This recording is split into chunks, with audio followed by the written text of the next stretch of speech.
Hello dear students, കോമക്സ് ട്യൂട്ടോറിയലിൻ്റെ മറ്റൊരു വീഡിയോയിലേക്ക് സ്വാഗതം. കാലിക്കറ്റ് യൂണിവേഴ്സിറ്റി സെക്കൻഡ് സെമിസ്റ്റർ ബികോമിലെ ഫിനാൻഷ്യൽ അക്കൗണ്ടിങ് എന്ന സബ്ജക്റ്റിൽ പ്രീവിയസ് ഇയർ ക്വസ്റ്റ്യൻ പേപ്പറാണ് നമ്മൾ ഡിസ്കസ് ചെയ്യുന്നത്. അതിൻ്റെ ക്വസ്റ്റ്യൻസും ആൻസേഴ്സും നമ്മൾ ഈ വീഡിയോയിൽ ഡിസ്കസ് ചെയ്യും. അപ്പോൾ കഴിഞ്ഞ വീഡിയോയിൽ പാർട്ട് 1 നമ്മൾ ഷോർട്ട് ആൻസർ ക്വസ്റ്റ്യൻസ് ആണ് ഡിസ്കസ് ചെയ്തത്. ഇനി ഇതിൽ പാരഗ്രാഫ് ക്വസ്റ്റ്യൻസ് അഥവാ 6 മാർക്കിന് അല്ലെങ്കിൽ 4 മാർക്കിനൊക്കെ ചോദിക്കുന്ന ക്വസ്റ്റ്യൻസ് ആണ്. ഓക്കെ, അപ്പോൾ നമുക്ക് നേരെ ക്വസ്റ്റ്യനിലേക്ക് കടക്കാം. ഫസ്റ്റ് ക്വസ്റ്റ്യന് 5 മാർക്കിൻ്റെ first question, explain the different phases of issue of share capital. ഇപ്പോൾ ഷെയർ ഇഷ്യൂ ചെയ്യുന്നതിൻ്റെ ഡിഫറെൻറ്റ് ഫേസസ് ഏതൊക്കെയാണെന്നാണ് ചോദിച്ചിട്ടുള്ളത്. നമുക്കറിയാം, ആദ്യം പ്രോസ്പെക്ടസ് ഇഷ്യൂ ചെയ്യണം, പിന്നെ അപ്ലിക്കേഷൻ റിസീവ് ചെയ്യണം, ദെൻ ഷെയർ അലോട്ട് ചെയ്യാം. അപ്പോൾ issue of shares is the process in which the company allot new share to share holders. Issue of shares എന്ന് പറഞ്ഞു കഴിഞ്ഞാൽ ഒരു കമ്പനി ഷെയർ ഹോൾഡേഴ്സിന് അവരുടെ ഷെയർ ഇഷ്യൂ ചെയ്യുന്ന പ്രോസസ്സിനെയാണ് ഇഷ്യൂ ഓഫ് ഷെയർസ് എന്ന് പറയുന്നത്. അപ്പോൾ ഷെയർ ഹോൾഡേഴ്സിന് share holders can be either individual or corporate. അപ്പോൾ അത് വ്യക്തികളാവാം അല്ലെങ്കിൽ കോർപ്പറേറ്റ് കമ്പനികൾക്കാവാം. അപ്പോൾ ഇഷ്യൂ ഓഫ് പ്രോസ്പെക്ടസ്, അതേപോലെ receiving application, allotment of shares, ഈ 3 ബേസിക് സ്റ്റെപ്സ് ആണ് ഈ ഷെയർ ഇഷ്യൂ ചെയ്യുന്നതിൻ്റെ procedure. Okay, the process of creating new share is known as allocation or allotment. അപ്പോൾ പുതിയ ഷെയർ നമ്മൾ ഇഷ്യൂ ചെയ്ത് കഴിഞ്ഞ് കഴിഞ്ഞാൽ, അല്ലെങ്കിൽ നമ്മൾ ഒരു ഷെയർ എന്താ പറയുക, ആ ഒരു ഷെയർ ഹോൾഡേഴ്സിന് എത്തിച്ചു കഴിഞ്ഞ് കഴിഞ്ഞാൽ അതിനെയാണ് നമ്മൾ അലോട്ട്മെൻറ്റ് അല്ലെങ്കിൽ അലോക്കേഷൻ ഓഫ് ഷെയർസ് എന്ന് പറയുന്നത്. Okay, next question, distinguish reserves ക്യാപിറ്റലും ആൻഡ് ക്യാപിറ്റൽ റിസർവ്. ക്യാപിറ്റൽ റിസർവും റിസർവ് ക്യാപിറ്റലും തമ്മിലുള്ള വ്യത്യാസം എന്തൊക്കെയാണ്? റിസർവ് ക്യാപിറ്റൽ എന്ന് പറഞ്ഞു കഴിഞ്ഞാൽ it's created out of uncalled capital. Uncalled ക്യാപിറ്റലിൽ നിന്ന് ക്രിയേറ്റ് ചെയ്യുന്നതാണ്. എന്ന് വെച്ച് കഴിഞ്ഞാൽ ഷെയർ ഇഷ്യൂ ചെയ്യുമ്പോൾ നമ്മൾ പല ഘട്ടങ്ങളായിട്ടാണ് ഇഷ്യൂ ചെയ്യുക. ആദ്യം അപ്ലിക്കേഷൻ വിളിക്കും, പിന്നെ അലോട്ട്മെൻറ്റ്, പിന്നെ കോൾ.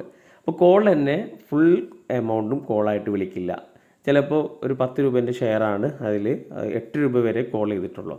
പിന്നെ ബാക്കി 2 അൺകോൾഡ് ആണ്. അപ്പോൾ അത് നമ്മൾ ഏതെങ്കിലും എമർജൻസി സിറ്റുവേഷനിൽ അല്ലെങ്കിൽ കമ്പനി വൈൻഡിങ് അപ്പ് ചെയ്യുന്ന സമയത്ത്, അപ്പോൾ ആ സമയത്തൊക്കെ വിളിക്കാൻ വേണ്ടിയിട്ട് നമ്മൾ മാറ്റി വെക്കുന്ന ഒരു റിസർവ്സ് ആണ് റിസർവ് ക്യാപിറ്റൽ. എങ്കിൽ ക്യാപിറ്റൽ റിസർവ് എന്ന് പറഞ്ഞു കഴിഞ്ഞാൽ ക്യാപിറ്റൽ പ്രോഫിറ്റിൽ നിന്ന് മാറ്റി വെക്കുന്നതാണ്. ക്യാപിറ്റൽ പ്രോഫിറ്റ് എന്ന് അറിയാം, അസറ്റ് നമ്മൾ വിറ്റാൽ കിട്ടുന്ന ലാഭത്തെയാണ് നമ്മൾ ക്യാപിറ്റൽ പ്രോഫിറ്റ് എന്ന് വിളിക്കുക. അപ്പോൾ അതിൽ നിന്ന് മാറ്റി വെക്കുന്നതിനെയാണ് അത്തരം റിസർവാണ് ക്യാപിറ്റൽ റിസർവ്. ഓക്കെ, പിന്നെ it is not disclosed in the balance sheet. അപ്പോൾ റിസർവ് ക്യാപിറ്റൽ ബാലൻസ് ഷീറ്റിൽ കാണിക്കില്ല, പക്ഷേ ക്യാപിറ്റൽ റിസർവ് ബാലൻസ് ഷീറ്റിൽ കാണിക്കും, ലാബിലിറ്റി സൈഡിൽ കാണിക്കും.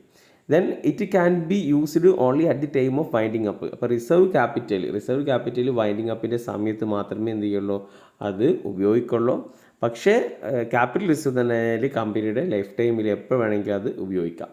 Then it cannot be write off capital losses. Capital loss write off ചെയ്യാൻ വേണ്ടിയിട്ട് റിസർവ് ക്യാപിറ്റൽ ഉപയോഗിക്കില്ല, പക്ഷേ ക്യാപിറ്റൽ ലോസസ് റൈറ്റ് ഓഫ് ചെയ്യാൻ വേണ്ടിയിട്ട് ക്യാപിറ്റൽ റിസർവ്സ് ഉപയോഗിക്കും. It cannot be used to issue bonus share. Reserve capital ഉപയോഗിച്ചിട്ട് ബോണസ് ഷെയർ ഇഷ്യൂ ചെയ്യാൻ പാടില്ല, പക്ഷേ നമ്മൾ ബോണസ് ഷെയർ ഇഷ്യൂ ചെയ്യാൻ വേണ്ടിയിട്ട് ക്യാപിറ്റൽ റിസർവ്സ് ഉപയോഗിക്കാം. Then last, it is not compulsory to create reserve capital. Reserve capital ഒരു കമ്പനിക്ക് ക്രിയേറ്റ് ചെയ്യൽ നിർബന്ധമില്ല, പക്ഷേ ക്യാപിറ്റൽ റിസർവ്സ് ഒരു പ്രോഫിറ്റ് എന്താ പറയുക, ക്യാപിറ്റൽ റിസർവ്സ് ഒരു കമ്പനിയെ സംബന്ധിച്ചിടത്തോളം to create capital reserves in case of capital profit is earned. ഇപ്പോൾ ക്യാപിറ്റൽ പ്രോഫിറ്റ് ഏൺ ചെയ്ത് കഴിഞ്ഞാൽ, എന്ന് വെച്ചാൽ അസറ്റ് വിറ്റ് കഴിഞ്ഞാൽ, ഫിക്സഡ് അസറ്റൊക്കെ വിറ്റാൽ കിട്ടുന്ന ആ ലാഭം അതിൽ ഏൺ ചെയ്ത് കഴിഞ്ഞ് കഴിഞ്ഞാൽ അതിൽ നിന്നൊരു സർട്ടൈൻ എമൗണ്ട് റിസർവ്സ് ആക്കിയിട്ട് വെക്കണം. ഓക്കെ, അപ്പോൾ ഇതാണ് ക്യാപിറ്റൽ റിസർവും അതേപോലെ റിസർവ് ക്യാപിറ്റൽ തമ്മിലുള്ള വ്യത്യാസം. Next question, explain the features of IFRS. IFRSൻ്റെ ഫീച്ചേഴ്സ് എന്തൊക്കെയാണെന്നാണ് ചോദിച്ചിട്ടുള്ളത്. IFRS എന്ന് പറഞ്ഞു കഴിഞ്ഞാൽ ഇൻ്റർനാഷണൽ ഫിനാൻഷ്യൽ റിപ്പോർട്ടിംഗ് സ്റ്റാൻഡേർഡ്സ്. അത് എന്തിനാണ് ഉണ്ടാക്കിയിട്ടുള്ളത്? IFRS ഉണ്ടാക്കിയിട്ടുള്ളത് ക്രിയേറ്റഡ് ടു ബ്രിങ് കൺസിസ്റ്റൻസി, അല്ലേ? ആ ഒരു കൺസിസ്റ്റൻസി, അതുപോലെ integrity to accounting standards and practice. Accounting സ്റ്റാൻഡേർഡ്സിലും പ്രാക്ടീസിലും ഒരു കൺസിസ്റ്റൻസി, ഒരു തുടർച്ച ഉണ്ടാവാൻ വേണ്ടിയിട്ട്, അതേപോലെ ഇൻറ്റഗ്രിറ്റി, എല്ലാത്തിനെയും നമ്മൾ ഇൻറ്റഗ്രേറ്റ് ചെയ്യാൻ വേണ്ടിയിട്ടും. അപ്പോൾ അത് എന്താ പറയുക, ഓൾ ഓവർ വേൾഡിൽ. അപ്പോൾ ഒരു രാജ്യത്ത് നിന്ന് നമ്മളിവിടെ IFRS ഉപയോഗിക്കുകയാണെങ്കിൽ നമ്മൾ എല്ലാ രാജ്യത്ത് പോയാലും ഒരേപോലെ നമ്മൾ അക്കൗണ്ടിങ് ചെയ്യാൻ പറ്റുന്നതായിരിക്കും. അതിന് വേണ്ടിയിട്ടൊക്കെ ഉണ്ടാക്കിയിട്ടുള്ളതാണ് IFRS. They were issued by the London based accounting standard ബോർഡാണ് IASB. അതാണ് ഈ IFRS ഇഷ്യൂ ചെയ്യുന്നത്. Record keeping, account reporting and other aspect of financial reporting. അപ്പോൾ എല്ലാ അക്കൗണ്ടിങ് സ്റ്റാൻഡേർഡ്സ് ഇതൊക്കെ IASB ആണ് ഇപ്പോൾ ഇഷ്യൂ ചെയ്തത്. IFRS fosters greater corporate transparency. അപ്പോൾ അത് കോർപ്പറേറ്റ് ട്രാൻസ്പെറൻസിയെ സഹായിക്കുന്നു. കാരണം എല്ലാവർക്കും ഇപ്പോൾ നമ്മൾ IFRS പഠിച്ചു കഴിഞ്ഞാൽ ഏത് രാജ്യത്തെ ഫിനാൻഷ്യൽ സ്റ്റേറ്റ്മെൻറ്റ് നമുക്ക് ഈസി ആയിട്ട് മനസ്സിലാക്കാൻ സാധിക്കും. Next question from the following data asset in the total purchase calculate ചെയ്യാനാണ് പറഞ്ഞിട്ടുള്ളത്. അപ്പോൾ ടോട്ടൽ പർച്ചേസ് കാൽക്കുലേറ്റ് ചെയ്യാൻ വേണ്ടിയിട്ട് നമ്മൾ ക്രെഡിറ്റേഴ്സ് തന്നിട്ടുണ്ട് 14,000, അതേപോലെ cash paid to creditors 10,000, discount allowed by them 500, discount allow ചെയ്തിട്ടുള്ളത്, bills payable given 10,000, return outward balance of creditors ഇപ്പോൾ ക്ലോസിംഗ് ബാലൻസ് തന്നിട്ടുണ്ട്. അപ്പോൾ ഓപ്പണിംഗ് ബാലൻസ് ക്രെഡിറ്റേഴ്സിൻ്റെ ഓപ്പണിംഗ് ബാലൻസും ക്ലോസിംഗ് ബാലൻസും തന്നിട്ടുണ്ട്. അതേപോലെ ക്യാഷ് പർച്ചേസ് തന്നിട്ടുണ്ട്. നമ്മളോട് ടോട്ടൽ പർച്ചേസ് ആണ് കാൽക്കുലേറ്റ് ചെയ്യാൻ പറഞ്ഞിട്ടുള്ളത്. അപ്പോൾ ടോട്ടൽ പർച്ചേസ് കാൽക്കുലേറ്റ് ചെയ്യണമെങ്കിൽ cash purchase plus credit purchase. അപ്പോൾ ക്യാഷ് പർച്ചേസ് തന്നിട്ടുണ്ട് 10,000. ഇനി ക്രെഡിറ്റേഴ്സ് അക്കൗണ്ട് ഉണ്ടാക്കി കഴിഞ്ഞ് കഴിഞ്ഞാൽ നമുക്ക് ക്രെഡിറ്റ് പർച്ചേസ് എത്രയാണെന്നുള്ളത് കാൽക്കുലേറ്റ് ചെയ്യാൻ പറ്റും. അപ്പോൾ ക്രെഡിറ്റ് പർച്ചേസ് അതേപോലെ ക്യാഷ് പർച്ചേസ്. ക്രെഡിറ്റേഴ്സ് അക്കൗണ്ട് ഉണ്ടാക്കാം. അപ്പോൾ ക്രെഡിറ്റേഴ്സ് അക്കൗണ്ടിൽ ബാലൻസ് ബ്രോഡൻ തന്നിട്ടുണ്ട് 14,000, ഓപ്പണിംഗ് ബാലൻസ് 14,000 ആണ്. അപ്പോൾ ക്രെഡിറ്റേഴ്സ് എന്ന് പറയുമ്പോൾ ക്രെഡിറ്റേഴ്സ് കൂട്ടുന്നത് എന്ത് ചെയ്യാം, ക്രെഡിറ്റ് ചെയ്യാം, കുറയ്ക്കുന്നത് ഡെബിറ്റ് ചെയ്യാം. അപ്പോൾ ക്രെഡിറ്റേഴ്സ് കൂടുമ്പോൾ എന്ത് ചെയ്യണം, ക്രെഡിറ്റ് ചെയ്യണം അല്ലേ. ക്രെഡിറ്റേഴ്സ് ഒരു ലാബിലിറ്റി ആണ്. ലാബിലിറ്റി ഇൻക്രീസ് ചെയ്യുമ്പോൾ ക്രെഡിറ്റ് ചെയ്യണം, ലാബിലിറ്റി ഡിക്രീസ് ചെയ്യുമ്പോൾ ഡെബിറ്റ് ചെയ്യണം. അപ്പോൾ creditors account balance broad on 14,000, അതേപോലെ ക്യാഷ് കൊടുത്തു ക്രെഡിറ്റേഴ്സിന് പേ ചെയ്താണ് 10,000 10,000. അപ്പോൾ അത് കുറഞ്ഞു, അപ്പോൾ അതുകൊണ്ട് ഡെബിറ്റ് ചെയ്തു. ബിൽസ് പേയബിൾ ഗിവൺ, അതേപോലെ ഡിസ്കൗണ്ട് കൊടുക്കുമ്പോൾ ക്രെഡിറ്റേഴ്സ് എന്ത് ചെയ്യുന്നു, കുറയാണ് ചെയ്യുന്നത്. റിട്ടേൺ ഉണ്ടാവുന്നു. നമ്മൾ പർച്ചേസ് ചെയ്ത സാധനം എന്ത് ചെയ്യുന്നു, അത് റിട്ടേൺ പോകുന്നു. അപ്പോൾ അത് റിട്ടേൺ പോകുമ്പോൾ ക്രെഡിറ്റേഴ്സ് കുറയാണ് ചെയ്യുന്നത്. അപ്പോൾ 3,000. ബാലൻസ് ക്യാരി ഡൗൺ ക്വസ്റ്റ്യനിൽ തന്നിട്ടുണ്ട് 25,000. അപ്പോൾ നമ്മൾ എന്ത് ചെയ്യുന്നു, ഈ സൈഡാണ് കൂടുതൽ. അപ്പോൾ ഇത് എന്ത് ചെയ്യുന്നു, ഇവിടെ അതേ എമൗണ്ട് എഴുതണം അക്കൗണ്ട് അല്ലേ. അപ്പോൾ ബാലൻസ് ഫിഗറാണ് 34,500. നമുക്ക് എന്ത് ചെയ്യാം, ക്രെഡിറ്റ് പർച്ചേസ് ആയിട്ട് കൺസിഡർ ചെയ്യാം. അപ്പോൾ ക്യാഷ് പർച്ചേസ് എന്ന് പറയുമ്പോൾ ടോട്ടൽ പർച്ചേസ് എന്ന് പറയുമ്പോൾ cash purchase plus credit purchase. Cash purchase already ക്വസ്റ്റ്യനിൽ തന്നിട്ടുണ്ട് 10,000. അപ്പോൾ ക്രെഡിറ്റ് പർച്ചേസ് എത്രയാണ്, 34,500. ഓക്കെ. അപ്പോൾ ടോട്ടൽ 44,500 ആണ്. അപ്പോൾ ക്വസ്റ്റ്യൻസ് നിങ്ങൾ ആദ്യം എഴുതിയിട്ട് ആൻസർ ചെയ്യാൻ ശ്രമിക്കുക. ക്വസ്റ്റ്യൻസ് നിങ്ങൾ ബുക്കിൽ എഴുതിയിട്ട് ആൻസർ ചെയ്യാൻ ശ്രമിക്കുക. ഓക്കെ. ഇനി next question, Surya limited issued 2 lakh equity shares of ₹10 each. അപ്പോൾ 2 ലക്ഷം ഇക്വിറ്റി ഷെയർസ് ഇഷ്യൂ ചെയ്തു. ഒരു ഷെയറിൻ്റെ റേറ്റ് എന്നുള്ളത് 10 രൂപയാണ്. Payable 3 on allotment, 2 on allotment, 3 on application, 2 on allotment, 3 on first call, 2 on final call. Okay. അപ്പോൾ the company duly received amount due on allotment.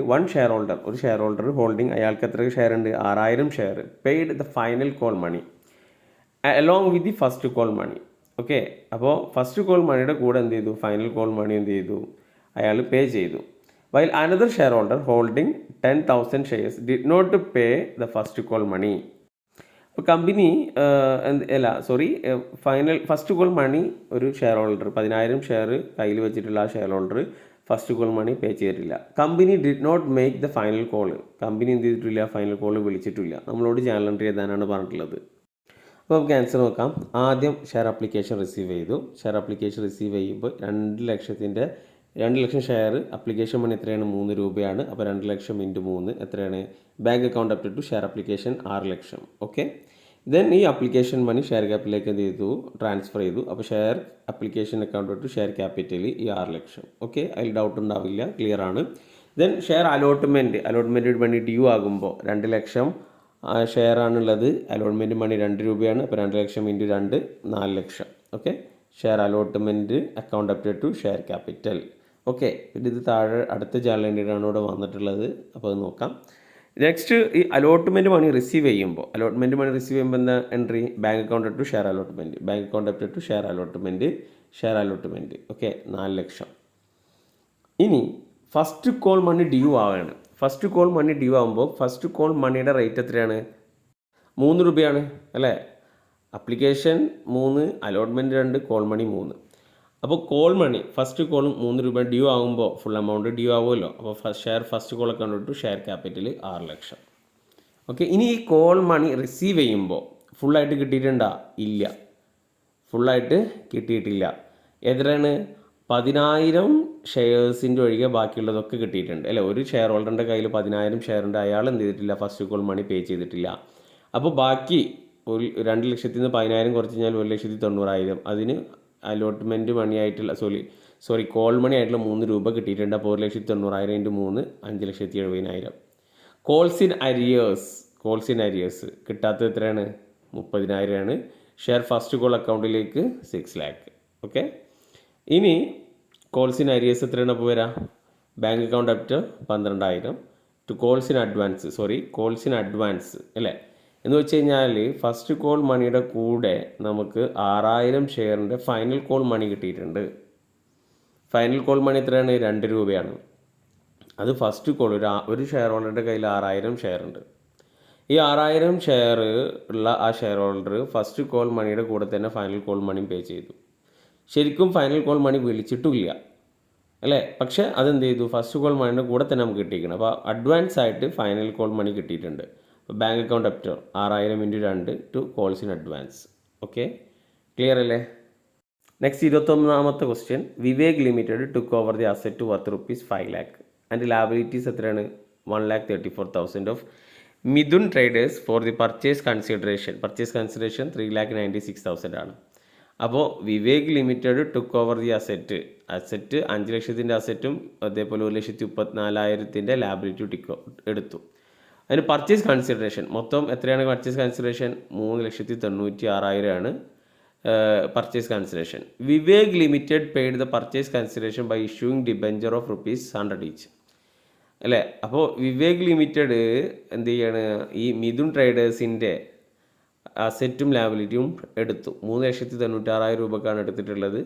പക്ഷേ cash കൊടുക്കുന്നില്ല. ക്യാഷിന് പകരം ഡിബെഞ്ചറാണ് കൊടുക്കുന്നത്. 100 രൂപേൻ്റെ ഡിബെഞ്ചർ.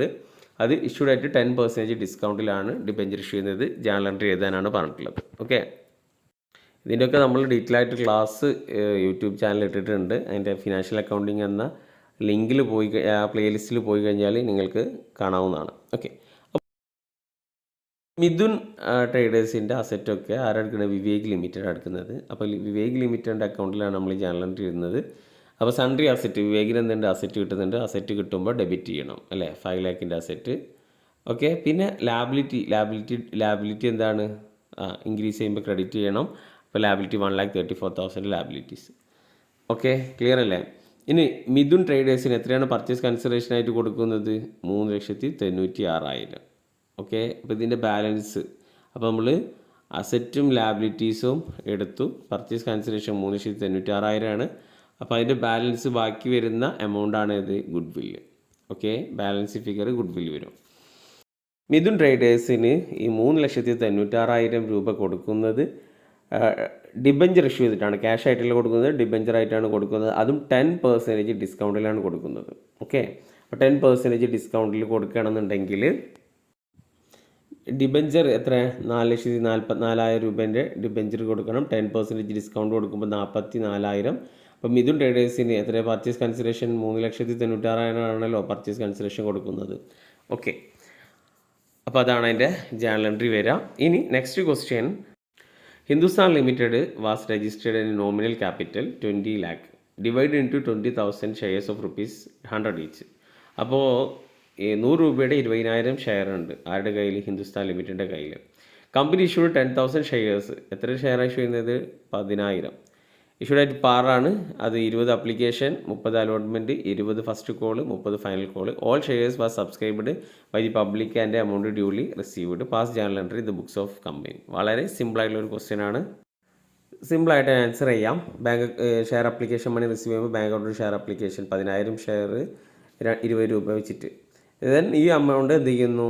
നമ്മൾ ഷെയർ അപ്ലിക്കേഷന് ഷെയർ ക്യാപിറ്റലിലേക്ക് ട്രാൻസ്ഫർ ചെയ്യുന്നു. അപ്പോൾ share application account share capital. Then allotment money due ആകുമ്പോൾ share allotment account share capital 10,000 share 30 രൂപ വെച്ചിട്ട്. അലോട്ട്മെൻറ്റ് മണി റിസീവ് ചെയ്യുമ്പോൾ bank account up to share allotment 3 lakh. Then first call money due ആകുമ്പോൾ first call money 20 രൂപയാണ്. 10,000 രൂപൻ്റെ share 10,000 share 20 രൂപ വെച്ചിട്ട് 2 ലക്ഷം.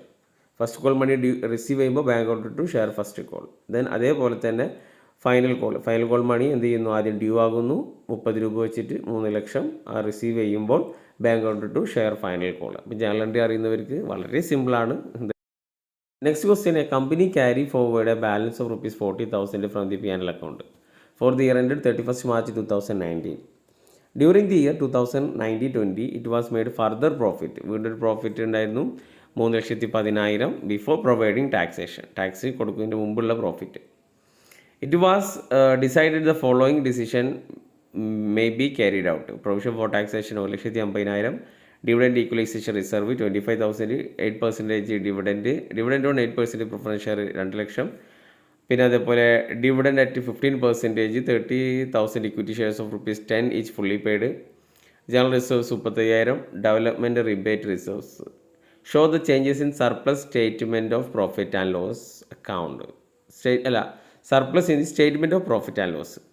അപ്പോൾ ഇതിൻ്റെ ആൻസർ നമുക്ക് നോക്കാം. തുടക്കത്തിൽ എത്രയുണ്ട് പ്രോഫിറ്റ്? 40,000. കറൻറ്റ് ഇയറിൽ പിന്നെ വീണ്ടും ഒരു ഫർദർ പ്രോഫിറ്റ് കിട്ടി 3,10,000. അതിൽ ടാക്സ് കുറച്ച് കഴിഞ്ഞാൽ 1,60,000. ആ ടോട്ടൽ പ്രോഫിറ്റ് എത്രയാണ്? 2 ലക്ഷമാണ്. ഇനി എന്തിലൊക്കെയാണ് അത് മാറ്റി വെക്കുന്നത് നോക്കാം. Dividend equalisation reserve 25,000. അത് പ്രോഫിറ്റിൽ നിന്ന് എന്ത് ചെയ്തു മാറ്റി വെച്ചു. പ്രൊപ്പോസ്ഡ് പ്രിഫറൻസ് ഷെയർ ഡിവിഡൻഡ് 2 ലക്ഷത്തിൻ്റെ 8%, അപ്പോൾ 16,000. Then proposed equity dividend 45,000. അങ്ങനെ കിട്ടിയത് 30,000 ഷെയറാണ്. 10 രൂപ വെച്ചിട്ട് ഇപ്പോൾ 3 ലക്ഷം. 3 ലക്ഷത്തിൻ്റെ 15% ഡിവിഡൻഡ് കൊടുക്കുക എന്നുള്ളതാക്കിയിട്ടുള്ളത്. അപ്പോൾ 45,000. Okay. Then transfer to general reserves 35,000. Transfer to development rebate reserve 35,000. അങ്ങനെ ടോട്ടൽ 1,56,000. അപ്പോൾ 2,00,000 1,56,000 പിടിച്ച് കഴിഞ്ഞാൽ കുറച്ച് കഴിഞ്ഞ് കഴിഞ്ഞാൽ ബാലൻസ് അറ്റ് എൻഡ് 44,000. ഓക്കെ. അപ്പോൾ ഇതാണ് കഴിഞ്ഞ വർഷം ചോദിച്ചിട്ടുള്ള പാരഗ്രാഫ് ക്വസ്റ്റ്യൻസ്, 5 മാർക്കിൻ്റെ ക്വസ്റ്റ്യൻസ്. അപ്പോൾ ഇനി എസ്സേ ക്വസ്റ്റ്യൻസ് നിങ്ങൾക്ക് അതിൻ്റെ ആൻസർ വേണമെന്നുണ്ടെങ്കിൽ കമൻ്റായിട്ട് രേഖപ്പെടുത്തുക. Okay. Thank you for watching.